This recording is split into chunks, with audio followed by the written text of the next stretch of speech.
مجھے ڈر لگتا ہے اللہ تبارک و تعالیٰ کے عذاب سے کہ یہ پوری عالم اسلام اس وقت جس بے غیرتی میں، بے حسی میں، بے حمیتی میں گرفتار پھنسا ہوا ہے، کہیں اللہ تعالیٰ کو ناراض کر کے یہ پورے عالم اسلام کے لیے تباہی کا پیش خیمہ نہ ہو۔ رمضان کا مہینہ مواسات کا مہینہ پہلا، تم اپنے گھر چھوڑ اڑا رہے ہو، تم افطار کی دعوتیں کر رہے ہو، تم لوگوں کو کے لیے کھانے تیار کر رہے ہو، ہنسی اڑا رہے ہو، عیاشیاں کر رہے ہو، اور تمہارے بھائی، تمہاری بہنیں، تمہارے بچے، تمہاری اولاد ذبح ہو رہی ہے، تاریخ کے بدترین طریقے پر ذبح ہو رہی ہے۔ 30,000 سے زیادہ بچے، عورتیں، مرد بے گناہ شہید کیے جا چکے ہیں۔ تمہارے کانوں پر جوں نہیں رنگتی اور کہتے ہو ہم رمضان منا رہے ہیں، ہم رمضان کا استقبال کر رہے ہیں۔ رمضان کا استقبال دعوتوں سے ہوتا ہے، رمضان کا استقبال بڑے بڑے کھانے کا انتظام کرنے سے ہوتا ہے، رمضان کا استقبال اللہ کے حکم کی تعمیل سے ہوتا ہے۔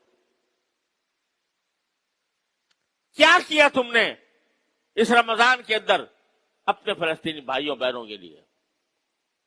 کسی نے، ہر شخص اپنے منہ میں ڈال، اپنے گریبان میں منہ ڈال کر سوچے کیا کیا اس نے؟ ان کی مدد کے لیے کوئی ایک پیسہ تم نے خرچ کیا؟ ان کے لیے رات کو اٹھ کر اپنے بارگاہ الہی میں کوئی دعا کی؟ یہ تو کم از کم تمہارے اختیار میں تھا۔ اے عام مسلمان، تیرے ہاتھ میں حکومت نہیں تھی، تیرے ہاتھ میں فوج نہیں تھی، تیرے ہاتھ میں طاقت نہیں تھی، لیکن تو اللہ سے تو مانگ سکتا تھا۔ تو اپنے جتنے کے تیری جیب میں پیسے تھے وہ کم از کم لا کر وہ کسی طرح بھجوانے کی کوشش کر سکتا تھا، جبکہ راستے کھلے ہوئے ہیں۔ تو نے تو یہ نہیں کیا۔ اور تیرے حکمران، انہوں نے تو اپنے گلے میں پہلے ہی غلامی کا پٹا ڈالا ہوا ہے۔ تو نے کبھی ان سے بھی یہ کہنے کی جرات نہ کی کہ ہم غلام رہنا نہیں چاہتے، اور ان کو متوجہ کرتے کہ تم یہ فلسطین کے بارے میں کیا کر رہے ہو۔ تو یہ بس یہ مزے اڑا لینا کہ بھئی رمضان کا مہینہ ہے، اس میں رحمتیں آ رہی ہیں، اس میں مغفرتیں آ رہی ہیں، اس میں افطار کرانے کا ثواب مل رہا ہے، اس میں فلاں کاموں کا ثواب مل رہا ہے۔ ارے ڈرو اس بات سے کہ کہیں اللہ تعالیٰ کا عذاب نہ آ جائے ہمارے اوپر، جس بے حسی اور بے غیرتی کا ہم اس رمضان کے اندر مظاہرہ کر رہے ہیں اپنے فلسطینی بھائیوں کے خلاف۔ تو میرے بھائیوں، حکمرانوں کا جو کام تھا وہ اپنی سیاستوں میں، اپنی کرسیوں میں، اپنے مسائل میں،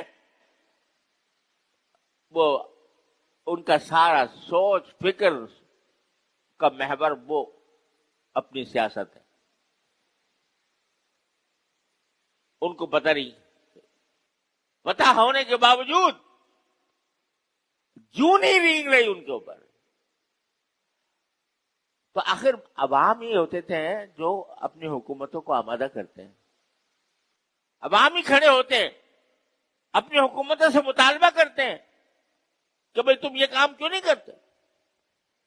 ذرا مہنگائی ہو جائے تو لوگ سڑکوں پہ آ جاتے ہیں، احتجاج کرتے ہیں، نعرے لگاتے ہیں، اور اتنا بڑا ظلم ہو رہا ہے۔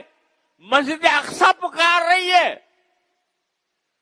کہ ہے کون میرا رکھوالا، اور ہمارے کانوں پر جوں نہیں رنگتی۔ ہم یہ بات اپنے حکمرانوں تک نہیں پہنچا رہے۔ ڈر لگتا ہے اللہ تعالیٰ کی عذاب سے۔ تو میرے بھائیوں، اس کا شعور پیدا کرو، اس فریضے کا شعور پیدا کرو۔ غلامی کا جوا اپنے گردن سے اتارنے کا شعور پیدا کرو، اللہ تعالیٰ سے رجوع کرو، اللہ تعالیٰ سے مانگو. جو شخص جتنی طاقت رکھتا ہے ان کو مدد پہنچانے کی وہ مدد پہنچائے. جو شخص جتنی طاقت رکھتا ہے حکمرانوں کو متوجہ کرنے کی وہ اپنی طاقت کو استعمال کرے. ورنہ آخرت کے اندر یاد رکھو، جب یہ 30,000 شہیدوں کا خون کا حساب لیا جائے گا تو حساب دینے والوں میں ہم بھی شامل ہوں گے. تم نے ان کے لیے کیا کیا تھا؟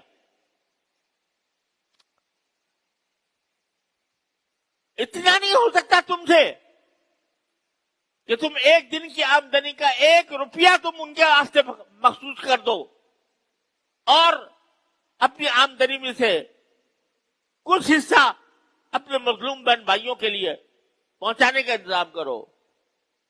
یہ بھی اگر نہیں ہو سکتا، اگر یہ بھی نہیں ہو سکتا تو مسلمان کہلانا چھوڑ دو اپنے آپ کو. اگر اتنی غیرت تمہارے اندر موجود نہیں ہے تو یہ اللہ تبارک و تعالیٰ کے کرم کا مہینہ ہے. اگر اب تک غلطی کوتاہی ہوئی ہے معافی مانگے، توبہ کریں اللہ تبارک و تعالیٰ کی بارگاہ میں، اور آئندہ کے لیے عزم کریں ان باتوں کا جو میں کہہ رہا ہوں. اللہ تعالیٰ اپنے فضل و کرم سے رحمت سے ہم سب کو صحیح فہم عطا فرمائے اور اس کے مطابق صحیح طریقے کے مطابق عمل کی توفیق عطا فرمائے. وآخر دعوانا